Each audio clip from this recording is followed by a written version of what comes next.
Hello and welcome to Mr. Tompkins EdTech. With 2 papers down and 1 to go, many of you have been asking about my predictions for topics likely to come up in paper 3.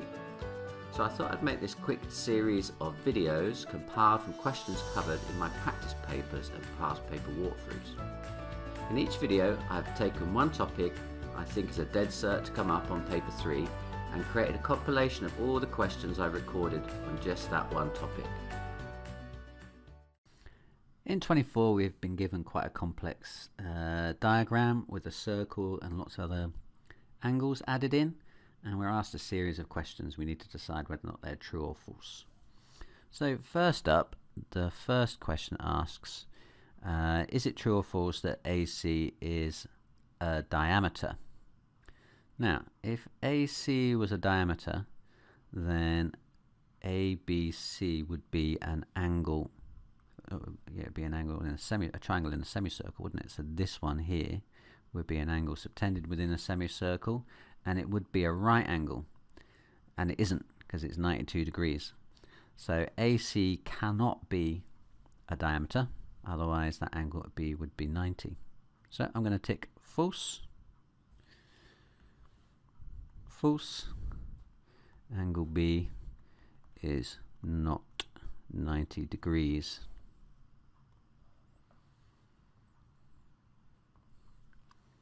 Okay, our next statement is angle ADC equals 88. Okay, where's angle ADC? ADC is this angle down here. Is that equal to 88? Well, D and B are opposite angles in a cyclic quadrilateral ABCD, and opposite angles in cyclic quadrilaterals should sum to 180 degrees. So if D is 88, does 88 plus 92 equal 180? Yes, it does. So I agree that D must be 88 degrees. So let's say that's true, and then I can say opposite angles in a cyclic quadrilateral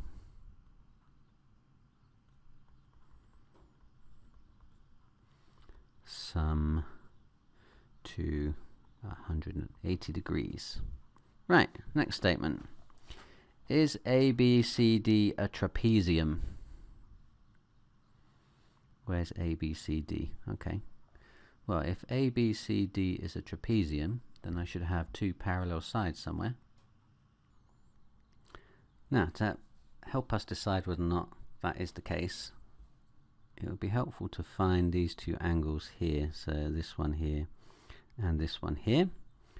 Now using triangle ADC, which has got angles 88 and 50, I can work out that the angle at A in that triangle is 180 minus 88 minus 50, which is 42.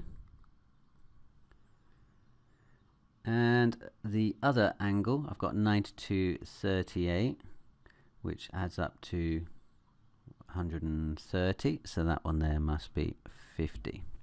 Okay. So if I've got a pair of parallel sides, I should have 2 angles that are alternate in this triangle. Now obviously 42 is not alternate to 38, but these 2 are equal, so this 50 here and this 50 here are equal, which would imply that this side is parallel to this side. So yes, ABCD is a trapezium. So true.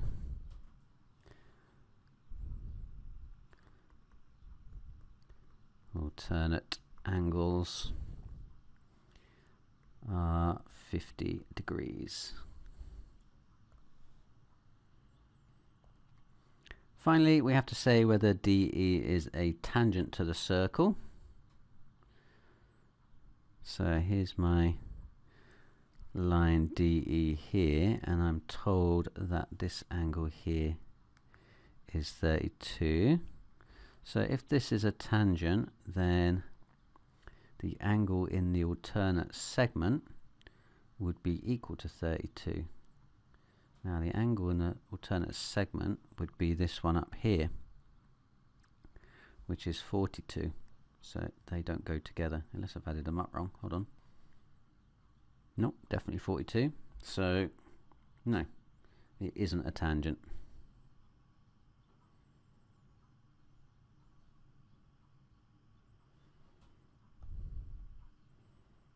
So I'm going to say no.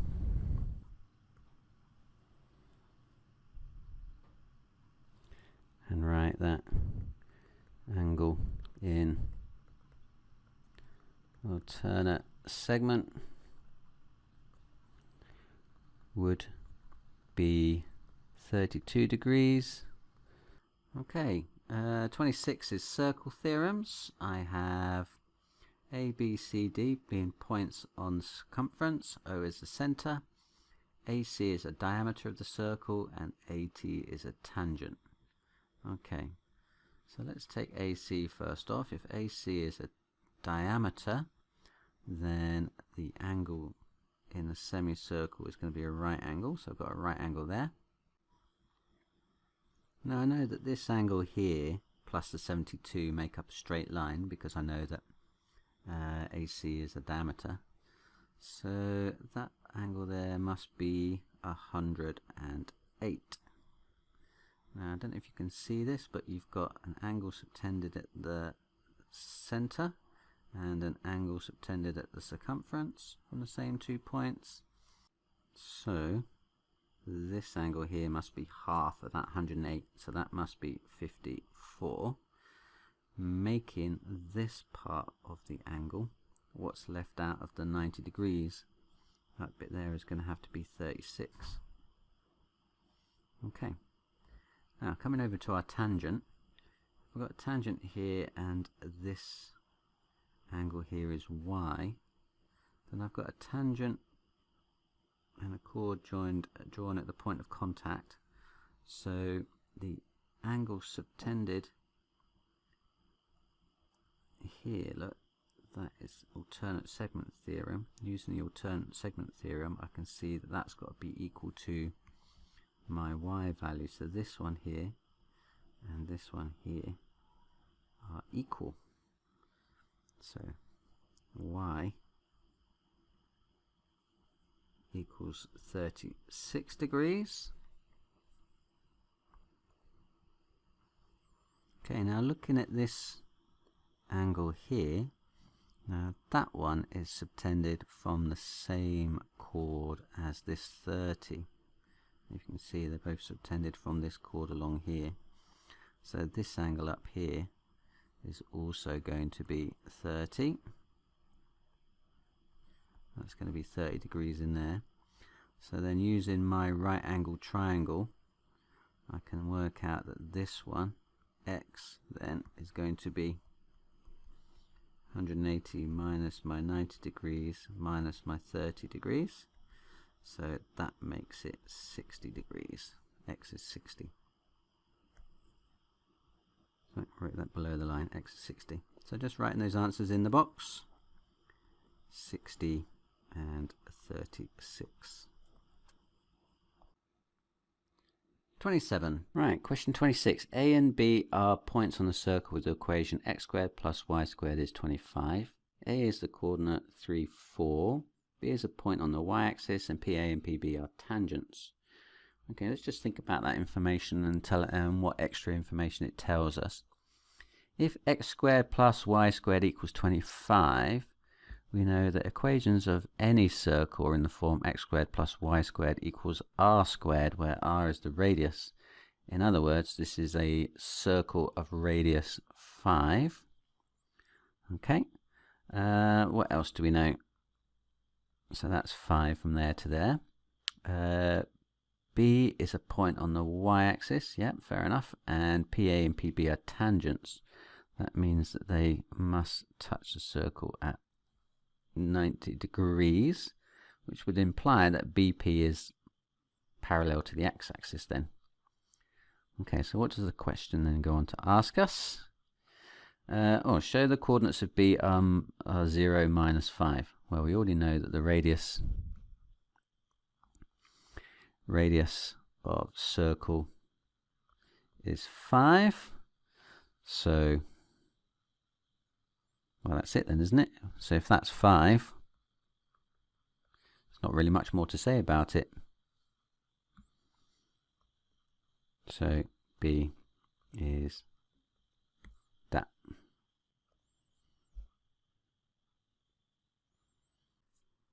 Question B asks, for a reason why PA is equal to PB. Well, PA and PB were both tangents, weren't they? And we should know from our circle theorems that tangents from an external point are equal in length.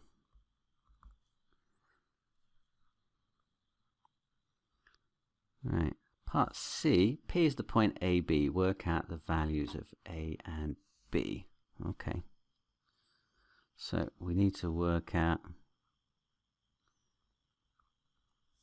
the coordinates of P, in other words. Now, we said earlier that the line BP is horizontal to the axes, so I already know what one of those coordinates are. B is going to be -5. What we need to work out is A, the x coordinate. Now, in order to do that, we're going to have to find the equation of the line AP, this line going down here. If we find the equation of that line, we already know that B is equal to -5, so we can sub -5 into that equation when we find it, and then we'll use that to find the value of A. But first things first, we need to work out what the equation of this line is. Okay, in order to work out the equation of a line, you need 2 points, and we've only got 1, so that's not much of a help. But we also know that it is perpendicular. The line AP is perpendicular to this line, and this line we do have 2 points on. We've got the origin and we've got the point 3, 4. So let's work out the gradient of line OA. Use that to work out the gradient of AP, and then we should be able to use the point A to work out the equation. Right, so the gradient of OA is, well, for every 3 units we go along, we go 4 units up. So the gradient is going to just be 4/3.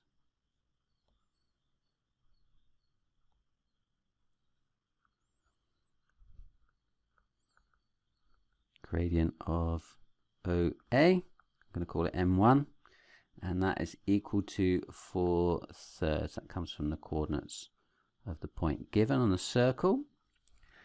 And then we know that the gradient of AP,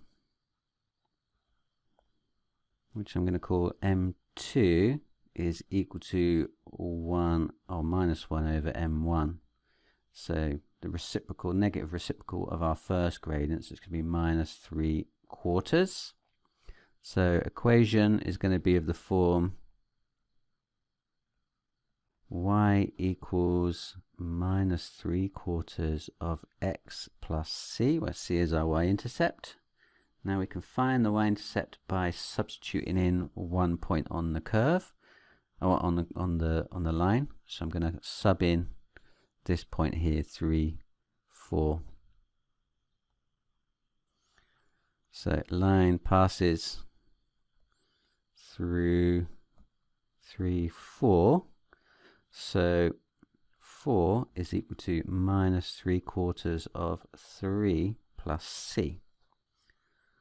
Okay, so -3 times 3 is -9, -9/4, so that doesn't make c very nice. C is 16/4 plus 9/4, which is 25/4. So our complete equation is y is equal to -3/4 of x plus 25/4. Now we know that the y coordinate of our point P was -5. So if we sub that into our equation, we should find the x coordinate goes with it. So when y equals -5, then -5 equals -3/4 of x plus 25/4. I've run out of space a bit, so I think I'm going to use this bit of space down under here. So moving the 25/4 to the other side, I'm going to get -5 minus. Question 16a. Here is a circle centre O. Work out the size of angle X, and I've got various choices here to pick from. Now you'll see that angle X lies in the centre, and it's subtended from the same 2 points as this angle up here, so it must be twice as big. So it's going to be 2 lots of 52. 2 lots of 52 is 104. So the correct answer is 104.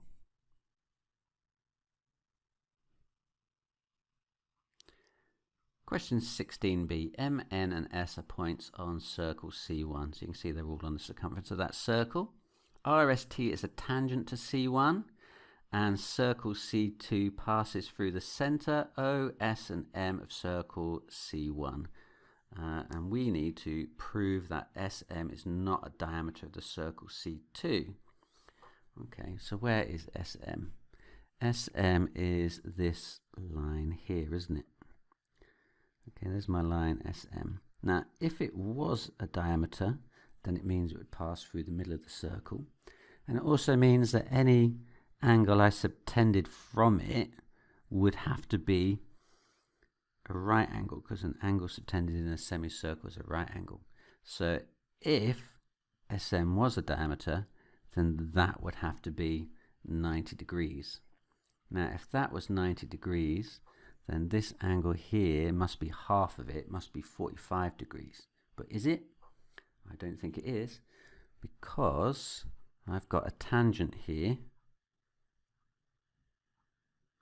and an angle subtended between that tangent and a chord. So then the angle subtended in the alternate segment must be equal to it. So that angle up there must be 48 degrees. So if that is 48 degrees, then that center angle there is going to be twice as big. 48 times 2 is going to be 96. I don't want to keep writing in blue. So that angle there must be 96 degrees. And therefore SM cannot be a diameter because it's not a right angle. Okay, so we need to write that all down now. So let's start with let's work backwards. So let's start with the tangent and working out what the angle at N is. So RST is a tangent, and therefore SNM, the angle, must be equal to 48 degrees because of the alternate segment theorem, which means then the angle at the center, SOM, is twice that. It's going to be 48 times 2, which is 96 degrees, and that is because angle subtended at center are twice angle subtended at circumference.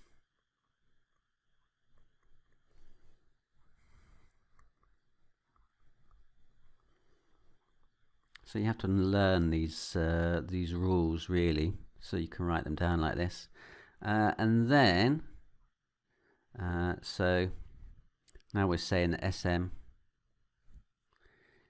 if SM was a diameter, then SOM would be 90 degrees, and that is because of angles in a semicircle are right angles, and it's not, and it is not. So SM.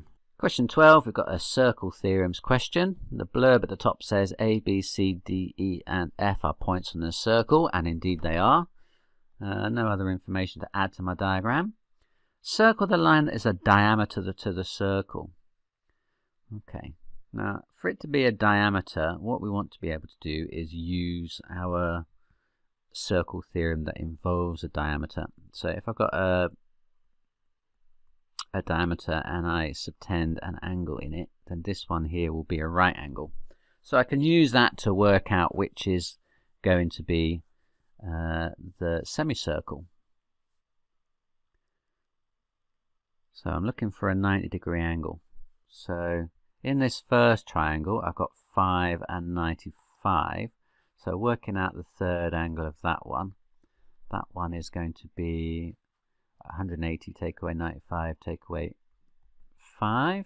So 180 take away 95 and 5, which is 100 taken away from 180. So that one's going to be equal to 80, isn't it? So that's 80 degrees. So that one isn't the diameter. This other triangle here, what's this angle here then? So this one would be 180 minus 80 and 10. 80 plus 10 is 90, and 180 take away 90 is 90. So that's my right angle there, isn't it? So because C is a right angle, that means that AD must be the diameter. So that one. Check out my other predictive topics by clicking on the card appearing here. Also, you can check out my practice paper walkthroughs by clicking on the card here, or you can even go through actual past papers by clicking on the card over there. Good luck in your exams, and I'll see you next time.